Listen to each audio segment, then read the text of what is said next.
Think about your own education. Was it a good fit for you? Did you feel truly empowered in your learning journey? Well, for many families today, simply attending their assigned neighborhood school isn't enough. Instead, they are actively seeking other alternatives that better meet their children's unique needs. School choice is no longer an obscure idea, it is becoming an increasingly mainstream.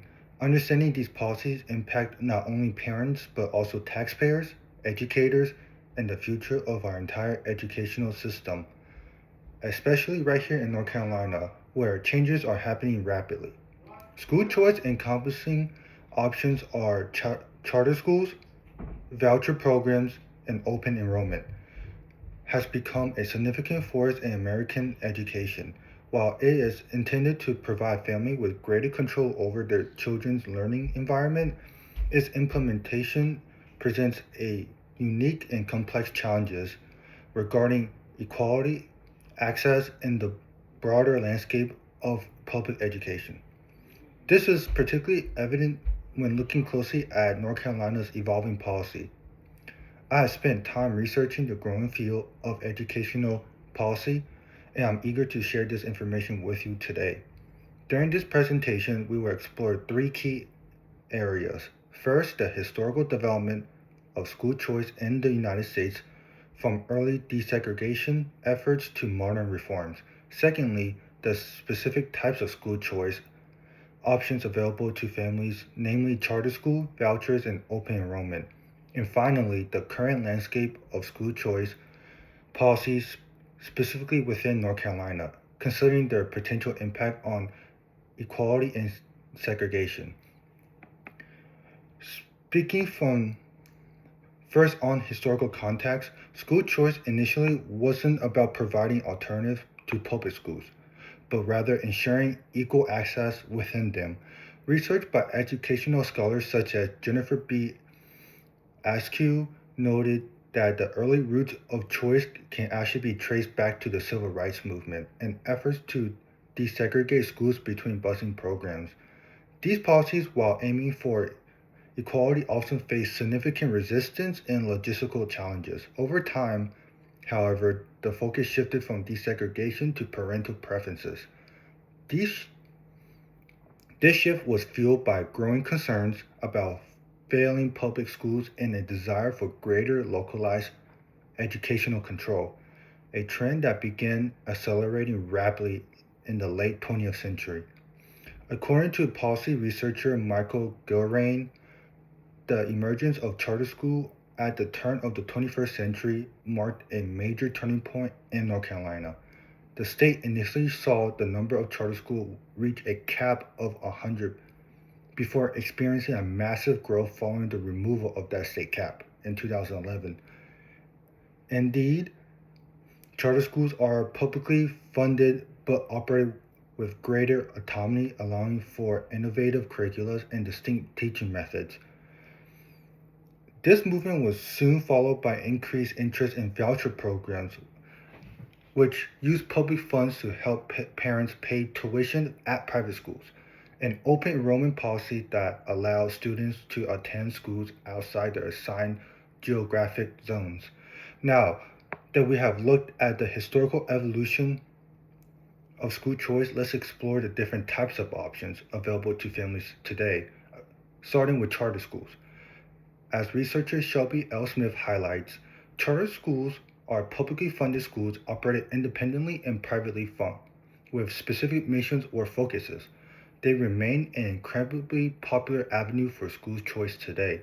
However, their success varies widely depending on factors such as location, leadership, and individual funding. Critics often argue that they can intensify existing divisions of segregation because of admission policies and the geographic limitations can inadvertently restrict access to certain students.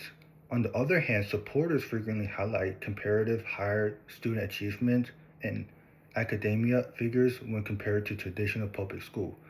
The second major option is voucher programs, which is our state take the form of which in our state takes form of opportunity scholarship. Voucher programs provide public funds directly to parents who choose to enroll their students or their children in private school. In North Carolina, these scholarships have traditionally been income based, specifically targeting low and moderate income families to grant them choices they might not otherwise can afford. However, severe concerns remains regarding the division of funds anyways from traditional public school.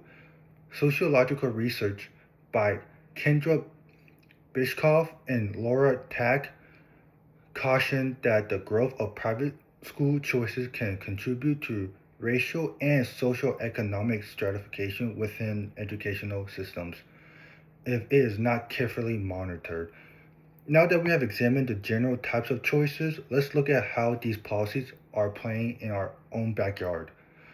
North Carolina's current education landscape has been a massive expansion of school choice options in recent years. The state boasts a highly robust charter school sector, and the Opportunity Scholarship Program is continuously expanding, providing funding to thousands of students annually. Legal and educational analyst Will Robertson and Virginia Reale noted that current Opportunity Scholarship legislation actively enables the granting of more scholarship each consecutive year than the previous year. Interestingly, they also noted that North Carolina does not offer statewide open enrollment for traditional districts. This absence of open enrollment further sharpens the competitive environment that traditional public school and choice schools find themselves in. This brings us to real world impacts and consideration of these policies. While proportionate emphasis, parental rights, and improved individual education outcomes, critics raises serious warning flags about equality and the potential for the increase of segregation.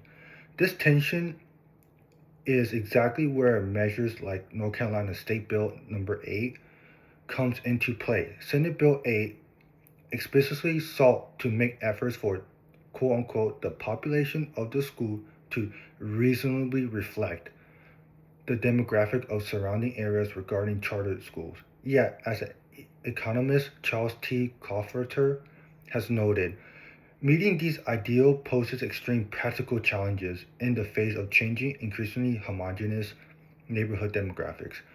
This raises deep concern over an implied uneven distribution of resources and opportunities across communities.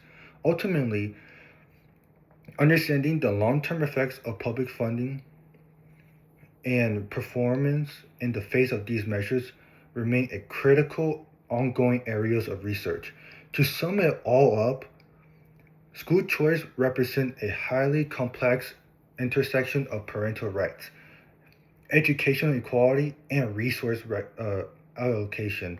Today, we have discussed its historical development, explored the core structural difference between charter schools and voucher programs, that, and examined the current landscape in North Carolina, a state undergoing rapid, significant changes in this exact area.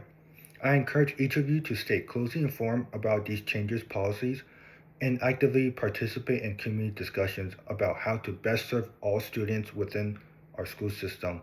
School choice is not a simple solution, but rather an evolving debate.